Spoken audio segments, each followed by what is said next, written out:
I like the idea of setting up some kind of like trust that then carries on for centuries. So in like 500 or 600 years, they're like living off the demo fund. Is this the thing? And they'll be asking, who was this? Yeah. They'll know. They'll know. Like every time they access it, it'll be my face. Like, it was me. It was me. It'd be AI demo, so you can't have it. It'd be great. Enjoy that.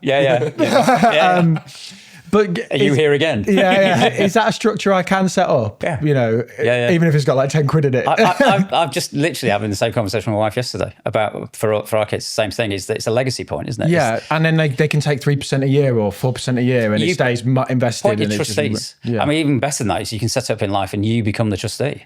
You know, so you can be the trustee of your own trust, but in the generations to come, I always quite like the Damo Family Settlement Trust. You know, it's got a nice, it is a legacy point. Maybe so you go, but I don't know what it is, but I like the idea of it because I think it demonstrates that somebody somewhere along the line has taken a view that actually I'm going to provide 4 generations to come. I'm going to be careful about this and do it. That's that discussion you can have with your parents. Let's create something like that. Yeah, like a legacy that feeds through that anyone within the Akerele family can benefit from and no one can squander. Yeah, like, that's the point, isn't it? You know, that my son doesn't just like destroy it.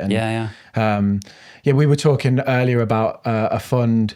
What was it called again? It's like the UK fund or something, which was set up by a random donator. He donated £500,000 for the purpose of paying off the national debt. Okay. And it was donated in the 30s or the 40s, post one of the wars, when there was like a plea to millionaires to leave money to the state in their will. So he left £500,000 and he said, you can only use it to pay off the national debt. It's worth 600 million today. It's never reached the point where it's become enough. Wow. And now they're going through the courts to say, can we just use the money? But he was like, nope, only if it clears the point. Well, it's a trust is clear. So the debts just kept going and going. It's called, I think it's called the UK fund or the Wealth Fund or something.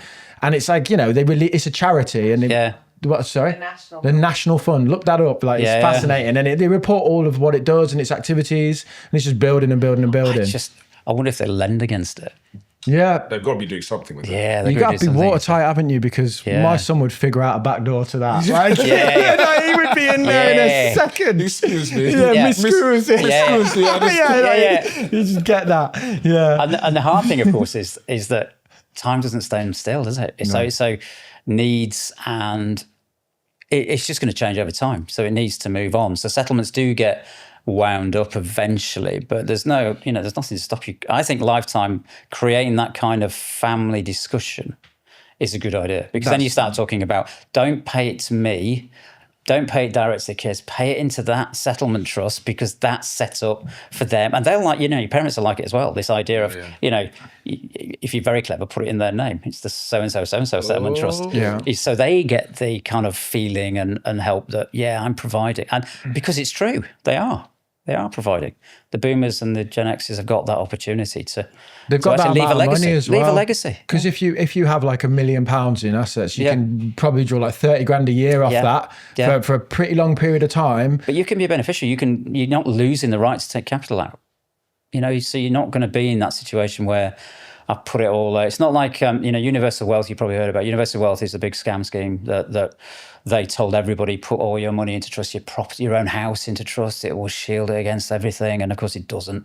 And when they try and sell their property, of course they hadn't realised that they don't own it. The trust owns it, and they lose all their principal property relief on tax. So suddenly they're paying CGT on their own home, selling it. So we managed to get sort of orders rewinding that out, but that kind of situation needs to be managed. It needs to be managed. I think, for me, the way to go is trusting life and talk with your family.